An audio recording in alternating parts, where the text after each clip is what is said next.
역사인 가요, 오늘은요 10월 12일부터 10월 18일까지 이야기를 전개하도록 하겠습니다. 먼저 1492년 10월 12일 보겠습니다.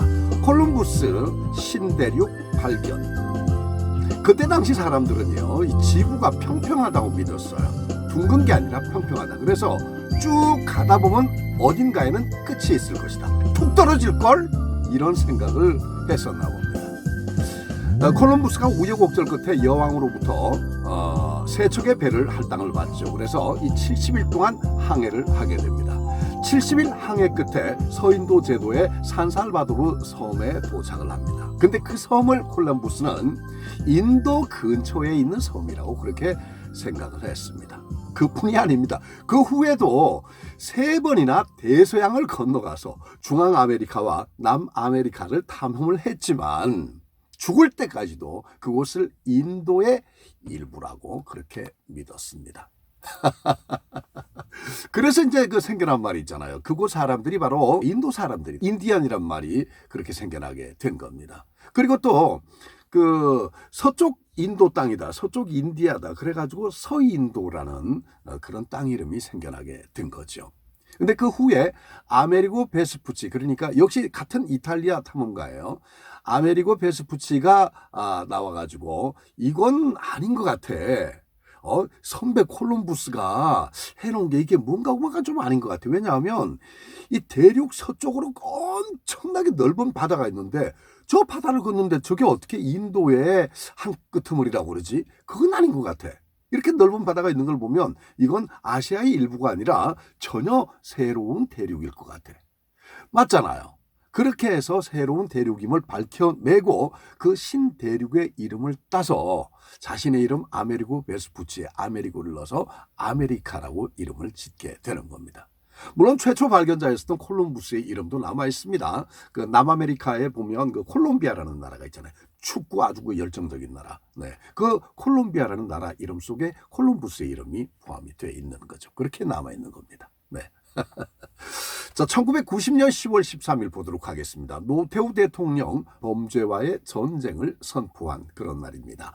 그래서 10.13 특별선언이다, 10.13 특별선언이다, 이렇게까지도 얘기를 하고 있는데요. 헌법에 보장되는 대통령의 권한을 최대한 발휘를 해서 범죄와 폭력 그리고 또 민생 치안 문제를 해결하겠다. 이렇게 해서 시작이 된 거죠.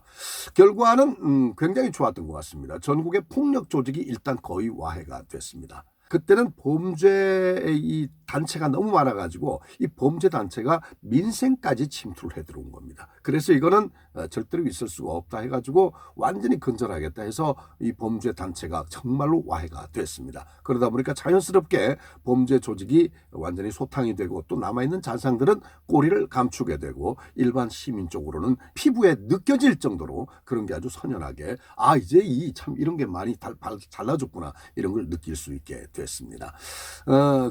물론 일각에는 또 비판도 따랐습니다. 경찰들이 뭐라 그럴까요? 실적 위주의 수사를 하고 또 검거를 했다, 이런 비판이죠. 물론 그런 거 있을 수가 있습니다. 인권 문제가 중요한 거니까 그럴 수밖에 없을 것 같습니다. 1993년 10월 14일 영화 서편제로 임권택, 오정혜 두 분이 상하이 국제영화제에서 감독상과 여우주연상을 각각 수상을 하게 됩니다. 서편제를 많이들 보셨겠습니다만 간략하게 내용을 줄이면 이렇습니다. 1960년대 초에 전라도 보성의 소릿제를 배경으로 시작이 되죠. 이 소릿군 유봉, 그러니까 배우가 그 김명곤 선생이셨습니다. 소릿군 유봉. 이 유봉이 우여곡절 끝에 자신의 수양딸 송화하고 그리고 또 같이 살고 있던, 마지막에 같이 살던 그 금산댁의 아들 동호를 데리고 함께 삽니다. 그러면서 송화한테는 소리를 가르치고요, 동호한테는 북을 가르칩니다. 그러니까 동호가 고수가 된 거고 송화는 소리꾼이 된 거죠. 두 사람이 소리꾼과 고수로 한 쌍을 이루면서 그렇게 실력을 차츰차츰 닦아갑니다. 그런데 머리가 조금 커지면서 동호가 우리 엄마가 죽었어야 될 사람이 아닌데, 금산댁이죠. 우리 엄마가 왜 이렇게 됐지? 우리 엄마가 왜 이렇게 죽고 왜 나만 떨어졌지? 내가 왜 저 양반한테 이러고 있나? 이런 생각, 여러 가지 그 반항감이 많이 생기면서 동호가 떠나버립니다. 근데 김명곤은, 그러니까 이 유봉 선생은 굉장히 애지중지하면서 아주 깊은 애정을 가지고 연말을 시켰단 말이에요. 그런데 그 아들이자 제자인 동호가 떠나버리니까 심적으로 충격이 굉장히 컸었던 것 같습니다. 혹시나 송화가 또 반항심을 가지고 떠나면 어떡하지? 이런 생각에 남아있는 송화는 절대 떠나서는 안 된다. 발을 묶어놓겠다. 그런 심산으로 송화의 눈을 멀게 하는 약을 먹입니다. 그래서 정말 송화는 약을 먹고 시각장애인이 돼버리죠. 결국 눈먼 소리꾼이 되는 겁니다. 그러다가 이 송화가 눈 멀어서 열심히 소리만 정진하는 이 모습을 보면서 너무너무 가슴이 아픈 거라. 죄책감이죠 뭐. 그렇게 죄책감에 끙끙 앓다 괴로워하다가 결국 사망을 하고 맙니다. 세상을 버리죠. 이제 송화는 오갈 데 없는 혼자 신세가 됩니다. 그냥 떠돌이 소리꾼으로 가서 소리 한번 해주고 밥 얻어먹고 빌어먹고 하는 이런 상황이 되어버린 겁니다. 시간이 좀 흘렀죠. 먼저 떠난 오빠 동호가 아무리 생각해도 옛날에 자신이 그냥 떠나온 게 참 무책임했다는 생각이 드는 거예요. 송화한테도 미안하고 또 유봉 선생한테도 자기 애비한테도 참 죄송스럽기도 하고 또 그 옛날이 아득히 그립기도 하고 그래서 실제로 다시 찾아오게 됩니다. 주막에서 떠돌이 소리꾼 눈먼 송화를 만나게 되는 거예요. 동호는 바로 알죠. 아, 동생이 이 짓을 하고 있구나. 그래서 동생에게 소리 한 자락 부탁하오 하면서 자신이 북채를 잡습니다. 그런데 북채를 가지고 으이 하고 이제 고수를 하는데 그때 송화는 눈 멀어서 앞에 북을 치는 고수의 얼굴은 보이질 않습니다만은 머릿속으로 느낌으로 이 예술가들은 그런 게 있거든요. 그 감이라는 게 있거든요. 아, 이 터치는 분명히 우리 애비의 터치와 똑같다. 유봉 선생의 그 터치와 똑같다. 이런 걸 딱 느껴요. 그래서 그 느낌이 거기에 스며 있다는 걸 알고 그 고수가 바로 동호라는 사실을 알게 되는 겁니다. 그런데 두 사람이 여차저차 한 게 아니라 거기서 또다시 서로의 갈 길을 가면서 헤어진다는 그런 이야기인데 이야기도 참 짠한 그런 이야기입니다만 이야기도 이야기지만 그보다는 우리 민족의 정서, 우리 문화가 그대로 담겨 있다. 이런 평과 함께 정말로 아름다운 처절하리만큼 아름다운 영화가 아니던가 이런 최고의 찬사를 받으면서 상하이 국제영화제에서 감독상과 여우주연상을 각각 수상하는 그런 기염을 토한 날입니다. 바로 1993년 10월 14일의 일이었습니다. 서편제. 오정혜 씨는 자주자주 요즘 TV 보이더라고요. 그런데 그 동호 역할을 맡았던 김규철 씨도 TV에서 굉장히 그 톱스타로 활약을 했잖아요. 요즘에 안 보여요. 영화에서 가끔 본 적이 있다. 영화에서. 그래요. 그렇군요. 네. 자, 1944년 10월 15일 사막의 여우 롬멜 장군 히틀러 암살 미수 사건과 관련해서 자살 이렇게 나옵니다. 롬멜 원수였죠. 사막의 여우 롬멜 원수.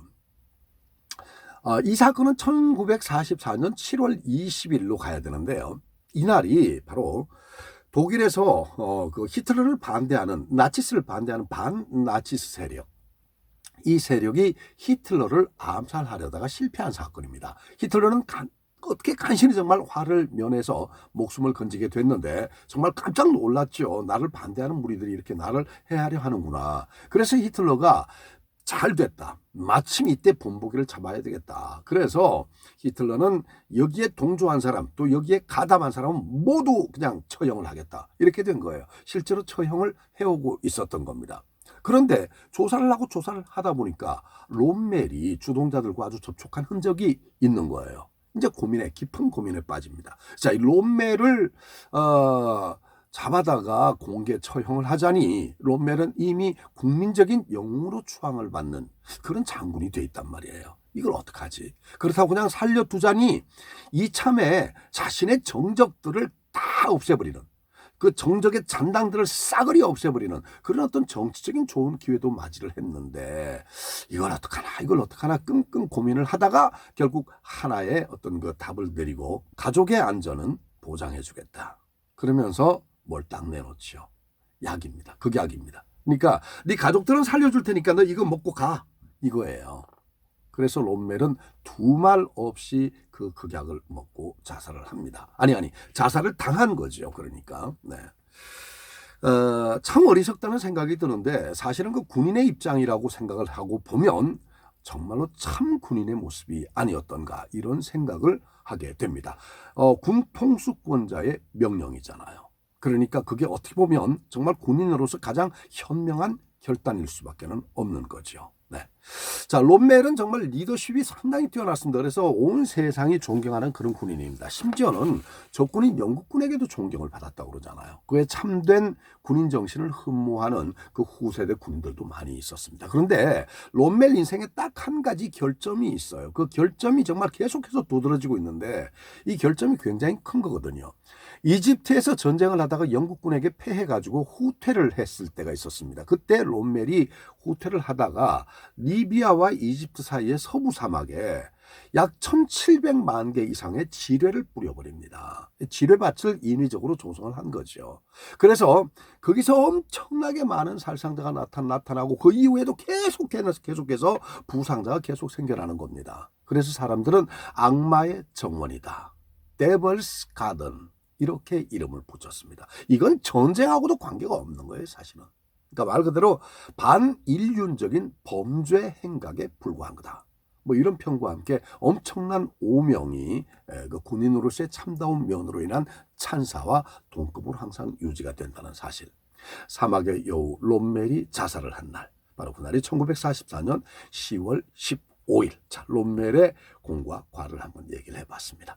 1999년 10월 16일 이미자 선생 세종문화회관에서 가수 생활 40년 기념 공연을 했다. 이런 토막 기사가 올라와 있습니다. 굉장히 반가운 기사죠. 우리나라 가수 중에 당시 1999년에 40주년 행사. 그렇다면 지금 21년 전인데 지금 그러면 61년이 됐네. 와, 61년. 이미자 선생님 61년. 정말 축하드립니다. 자, 이미자 선생님께서 오히려 제가 지금 말씀드리는 1999년 10월 16일의 가수생활 40년 기념 공연보다도 1989년 10월에 있었던 가수생활 30년 기념 공연이 더 회자가 되고 있고 또 문화계에 더 역사로 깊게 남겨지고 있습니다. 그 이유가 있습니다. 왜냐하면 가수 생활 30년 기념 공연이 우리나라 최초로 대중 가수로서 세종문화회관에서 펼쳐졌기 때문입니다.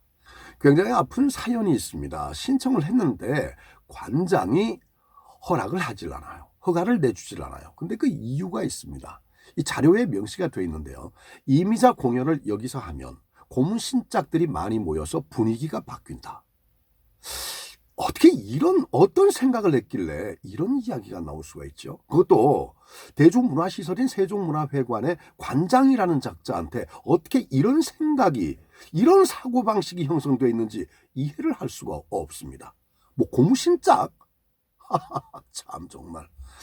고무신짝들이 모여서 분위기가 안 살아? 그래서 대중 가수는 올라오면 안 된다고?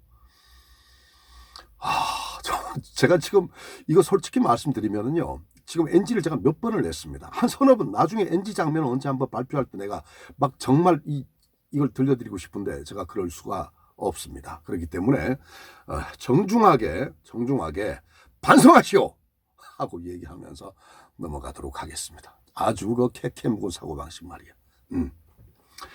근데 그런 문제는 이제 더 이상 해결을 할 수가 없게 된 거죠. 그렇게 일단 노하고 선언이 됐으니까. 당시에 그래도 정반대 선상에서 문화예술에 관한 감각이 굉장히 출중하고 마인드가 열려있던 서울시장, 고건 서울시장이 이건 아니야 하면서 세종문화회관에 공연을 할 수 있도록 지지를 해주셨다고 합니다. 그래서 이미자 30주년 기념 공연을 세종문화회관에서 대중가요 가수로서는 처음으로 하게 됐었다.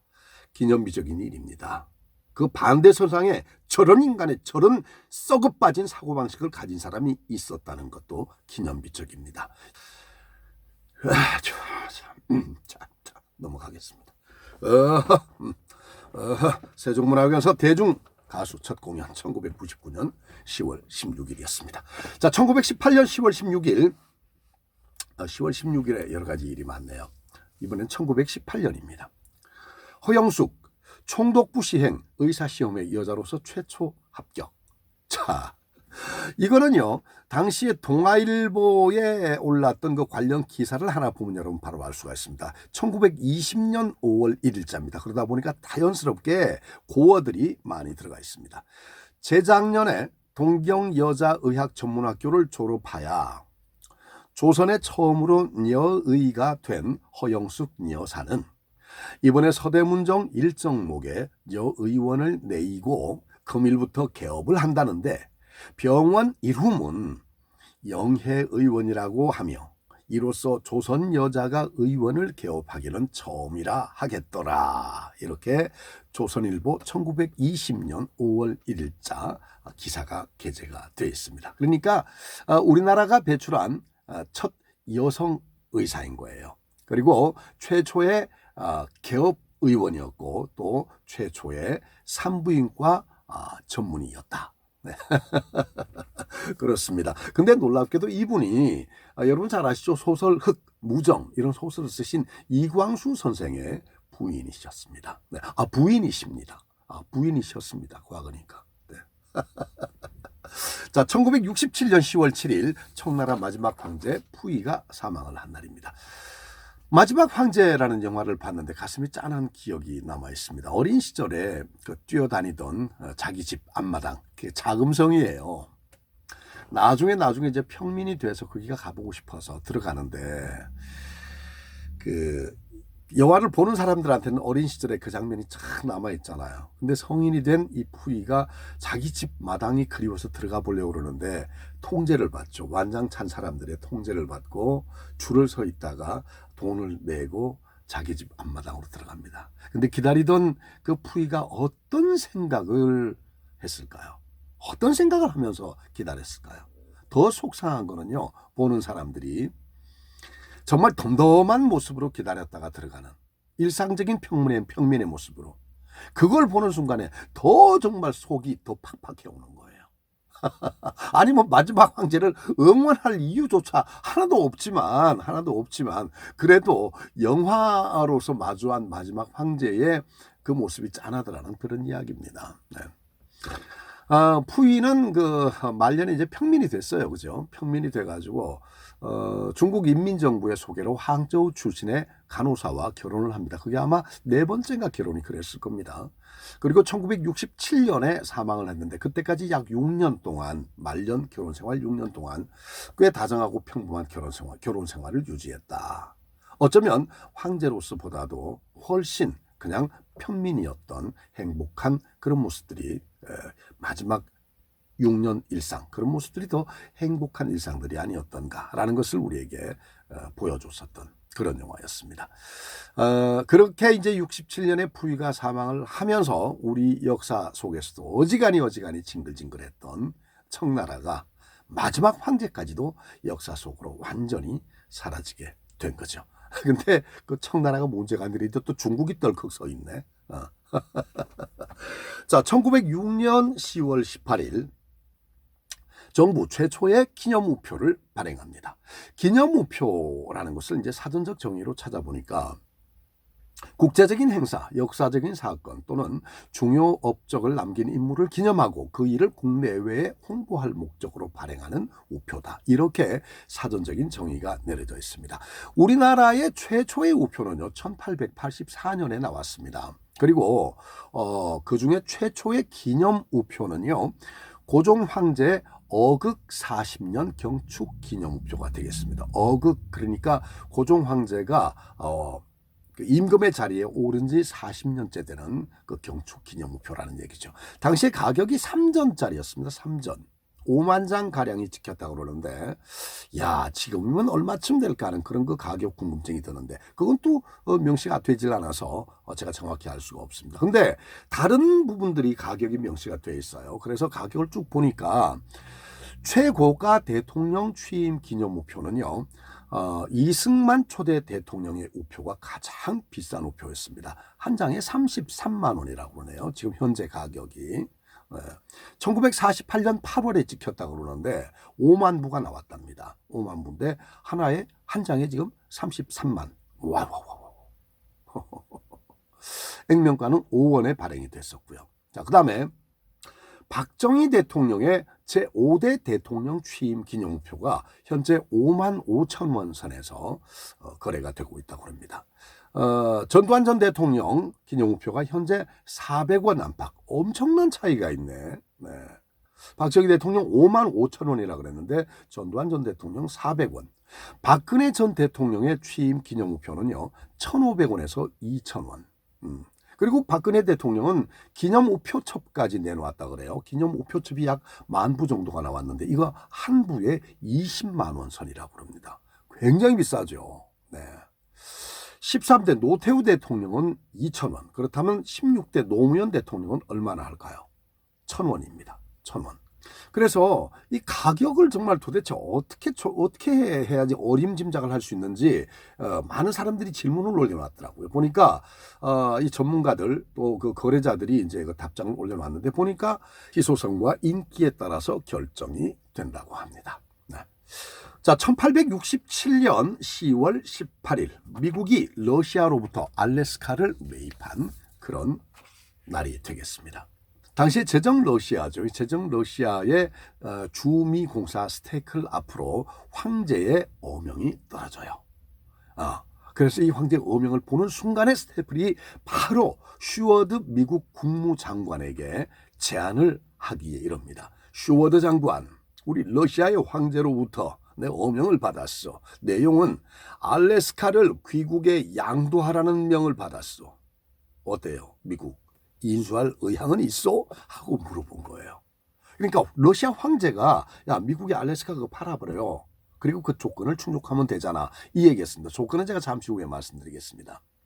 그래가지고 그걸 전했더니 이 보고를 받고 미국의 존슨 대통령에게 바로 연락을 합니다. 존슨 대통령은요 그 자리에서 굉장히 현명한 결단을 내리게 되죠. 빅딜의 전권을 장관에게 위임합니다 하고 딱 연락을 한 겁니다. 그러니까 대통령 대신 당신이 이 국토 그 앞으로 우리 국토가 될 수 있는 이 알래스카에 관한 빅딜은 당신이 알아서 처리하시오 이겁니다.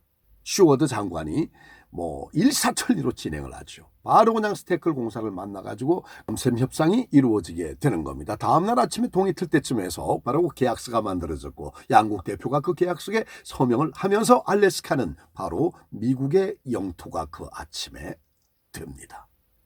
아니 정말 이렇게 큰 땅덩어리가 이렇게 그냥 나라 이름이 바뀌어버리네요. 알래스카가 참고로 우리 남한 대한민국 남한의 15배 크기입니다. 15배 크기. 그게 그냥 하룻밤 밤샘 그냥 회담을 통해 가지고 아침에 여명이 동이 틀 때쯤 해가지고 바로 그냥 사인 쫙 하면서 그냥 그렇게 바뀌어버린 거야. 조건을 제가 말씀 안 드렸는데 황제가 지시했던 조건이 바로 그거였나 봐요. 그 조건이 뭐였나 하면 꽤 오래전에 러시아의 무역회사가 있었는데 그 국영무역회사였습니다.